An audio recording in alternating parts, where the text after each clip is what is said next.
তাণ্ডব দেখে যেটা মনে হলো এটা সেকেন্ড পার্টটা আসা উচিত, যেখানে সিয়াম আরেক ছোট ভাই যে দেখলাম ভালো একটা ক্যারেক্টার করেছে, সিয়ামকে ধন্যবাদ। এবং নিশুর এন্ট্রিটা ভালো রেখেছে। এই তিনজনকে নিয়ে আরেকটা কেমিস্ট্রি হতে পারে। বাংলাদেশের সুপারস্টার বললে ভুল হবে, আমি মনে করি ওয়ার্ল্ড ওয়াইড কোনো সুপারস্টার থাকলে সেটা হচ্ছে আমাদের দেশের সাকিব খান। যদিও শুরুর দিকে একটু ফ্যামিলিগত ব্যাকগ্রাউন্ড যখন দেখাচ্ছিল একটু বোরিং লাগছিল। ঈদ মানে আনন্দ, ঈদ মানে খুশি, ঈদ মানে বাংলা সিনেমা।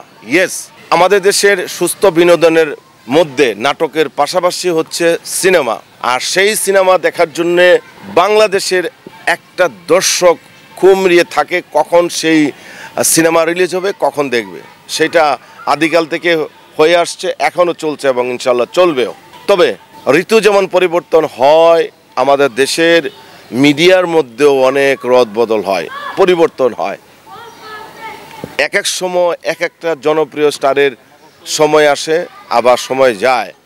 এখন হচ্ছে সাকিবিয়ানদের সময়, সাকিব খানের সময়।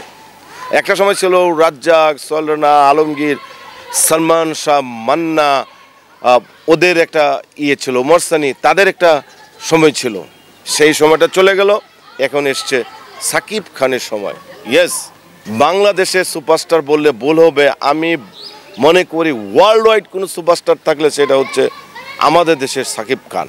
সালমান খান, শাহরুখ খানের সাথে তুলনা করাটা ভুল হবে, কারণ তাদের দেশ আর আমাদের দেশ, তাদের দর্শক জনপ্রিয়তা, দেশের মানুষ, আমাদের দেশের মানুষ, দর্শক জনপ্রিয়তা দুটোই ভিন্ন। সো তাণ্ডব দিয়ে এবারও আবার তাণ্ডব করে দিল সাকিব খান।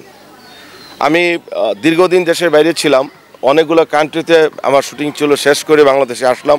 ঈদের পরপরই আমি গতকালকেই মুভিটি দেখে ফেললাম। এই জন্য যে বাংলা সিনেমা যারা আমরা মিডিয়াতে আছি, আমাদের উচিত বাংলা সিনেমা দেখা এবং সমালোচনা করা এবং ভালো মন্দের কে নিয়ে ডিসকাস করা। তাতে কী হবে, আরও উৎসব পাবে যারা নির্মাতা, যারা অভিনেতা, যারা প্রযোজনা করছেন তারাও। তাণ্ডবের গল্পটা আসলে বুঝতেই দিইনি কোন ধরনের গল্প এটি। যদিও শুরুর দিকে একটু ফ্যামিলিগত ব্যাকগ্রাউন্ড যখন দেখাচ্ছিল একটু বোরিং লাগছিল, কিন্তু একটা সময় যখন ইন্টারভেলের পর সিনেমাটা রান করলো এবং এইরকম করে রান করলো, একটা জায়গায় চলে আসলো ক্লিক মেরে। ধন্যবাদ রায়হান রাফি, আপনি এত সুন্দর একটা ম্যাজিক গল্প দিয়ে দর্শককে ধরে রাখার জন্য। গতবার যে ছবিটা রিলিজ ছিল বরবাদ, সিনেমা ডিরেক্টর হৃদয় আমাকে ছোটো ভাই, অনেক ছোটো ভাই, সেও ভালো বানিয়েছে, এত ভালো বানিয়েছে যেটা আসলে বলে শেষ করা যাবে না। এর আগে যে হলো সেম, আমি কাকে রেখে কাকে বলবো, প্রিয়তমা যে বানিয়েলো আমাদের একটা ছোটো ভাই। তারপর এর আগের ঈদে বুবলি আর সাকিব খানের ছিল বাংলাদেশ, লিডার বাংলাদেশ, সেটাও ওরা সবাই ছোট ভাই, বাট এক একজনের মেধা অনেক বড়, এক একজনের যোগ্যতা অনেক বড়। আমি মনে করি নতুনরাই এই দেশ জয় করব, বিজয় ছিনিয়ে আনবে, একের পর একটা হিট সিনেমা দিবে। তার প্রমাণ এই যে আমি বললাম, রায়হান রাফি, হৃদয়, তপু, তারপর অনেকেই যারা এই কয়েকটা বছর সাকিব খানকে নিয়ে হিট সিনেমা দিচ্ছে।